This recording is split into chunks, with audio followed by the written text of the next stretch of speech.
What's up guys, my name is Ace, and welcome back to Spawn Guides, the series where I share all of the common spawn locations as well as their behavior on every map in Advanced Warfare for Team Deathmatch and Domination. In today's episode, we're going to be covering the map Defender. Let's get into it.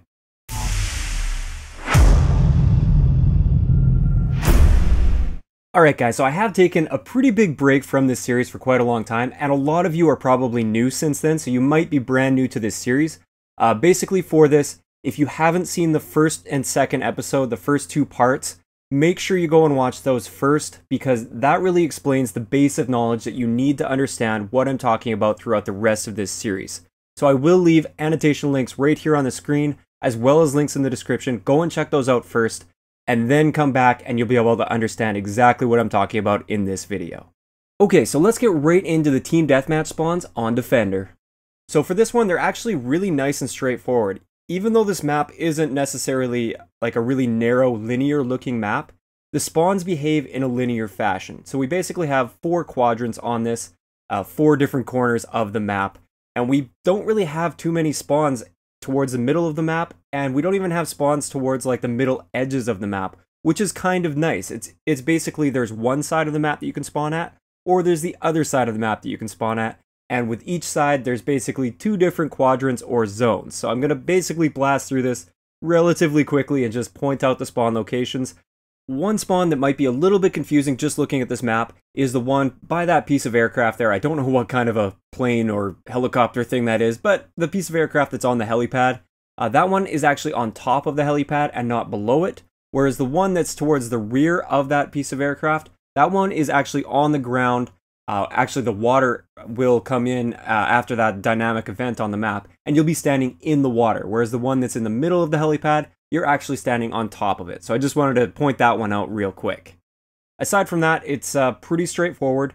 The bigger spawns, the big blue spawns, those are the ones that are going to be happening most of the time, whereas the small blue spawns, these are ones that happen every now and then, but you really don't see a lot, so it's not something you really have to think about all the time is where these little spawns are. Really focus on the big spawns, but just have that in the back of your head that there are those other spawns as well that do happen on occasion. And I also wanted to point out, just in case you are new to this series, the spawns that I show are not 100% of the spawns. So it is very possible there's a couple other spawns on this map that I just didn't see in my hour or so of testing for this, but that just shows how rare it is. I spent about an hour testing these spawns, just constantly killing myself over and over and over again in a private match in various situations, and these are the only spawns that I found. The big ones I found quite often, the smaller ones I found in some specific situations, but it really wasn't too often. So as always with Team Deathmatch, let's get into the zones for this. I've already kind of explained this. There's basically 4 corners and 4 zones on this map. So if you or your teammates are pushed in towards the green zone, it's highly unlikely an enemy is going to be spawning at one of those spawns within the green zone. Likewise, if you're in the red zone, it's highly unlikely they'll spawn at one of those spawns in the red zone. So just keep that in mind when you're trying to predict spawns by using your minimap. If you see that your teammates are in a quadrant, you probably don't have to worry about enemies spawning there. Focus on the areas where you don't have teammates showing up on your minimap. That's where your enemies are more likely to spawn. So that's Team Deathmatch. Let's get into Domination. So Domination on this map actually has very few spawn points that I saw. It's pretty basic, and the nice thing about these spawn points, the thing that keeps it so simple, is a lot of these spawn points don't have long lines of sight to them. They're kind of hidden back a little bit, which makes it very, very simple. That means you don't really need to use a ton of different spawn points because, for the most part, there's always going to be a nice safe spawn for you by the flag that you hold. So for the C flag, we have the 3 really popular spawns for that. I couldn't find any secondary spawns that were too common on this for the C flag. Basically, every time I spawned at C, it was going to be spawning at one of those big yellow spawns, and it's very easy to predict those spawns. As for the B flag, this one was a little bit more sporadic. The most common B spawn was actually the purple one on the bottom right, and the reason it's purple is because it's actually a shared spawn with A. So that means you can spawn there if you only hold B, or if you only hold A, or if you hold both B and A. You can still spawn at that purple spawn, or either of those purple spawns there. There's also one purple spawn a little bit between B and C, up towards the top of the map as you're looking at it right now. That one is a shared spawn between B and C, and it's quite rare. But the one on the bottom right, like I was saying, the big purple spawn, that one is very common if you hold either B or A or both, like I said. Then there's a couple other spawns that are quite common for the B flag, especially if you have enemies that are pushing that bottom right corner and they end up blocking off that purple spawn.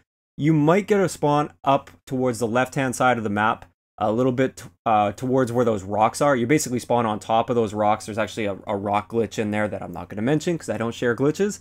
But that one is relatively popular, but with that one, it's also very easy for enemies to get a line of sight on that from a distance. So it's not a super common spawn. Most of the time, you're going to be spawning at that bottom purple spawn if you're holding only the B flag. As for the A flag, this one is very straightforward, very simple. There's two really common spawns. There's one basically right in front of that bunker there. You can see it's kind of in the middle bottom of the map as you're looking at it right now. That one's relatively common. And then there's the one on the bottom left-hand side of the map, the big one there. That one's really common if you have enemies that are pushing towards where that purple spawn was, like I mentioned earlier. So if you do spawn at that point and you only hold the A flag, that usually means you have enemies that are pushing up towards the bottom right-hand side of the map, and you may need to be aware of that. So really pay attention to that. Also, there's that one little spawn just a little bit further up on the map from that last one we were talking about. It's a tiny red spawn there. This one is relatively rare. And when you get this spawn, this almost definitely means that you have enemies that are pushing towards your A flag, and you may want to turn around and be ready for a fight at the A flag. So that's going to wrap it up for today's episode of Spawn Guides. Let me know in the comments section below which one of the maps you'd like me to cover next. I am going to be focusing on the standard maps, the non-DLC maps that just come with the game. So if you are suggesting something, make sure it's a non-DLC map. And also, be sure to check out the playlist below. I will leave a playlist to all of the episodes of Spawn Guides that I've done so far for Advanced Warfare, just in case you guys are trying to recommend an episode that I've already covered. So make sure you check that out before actually recommending a map, because there's a good chance I've already covered it. I've already done, I think, 8 episodes. I think this is episode 9 or 8. I'm not too sure. But let me know in the comment section below. If you enjoyed the video, a like rating is always appreciated, and don't forget to subscribe for more if you haven't already. I'll talk to you guys next time.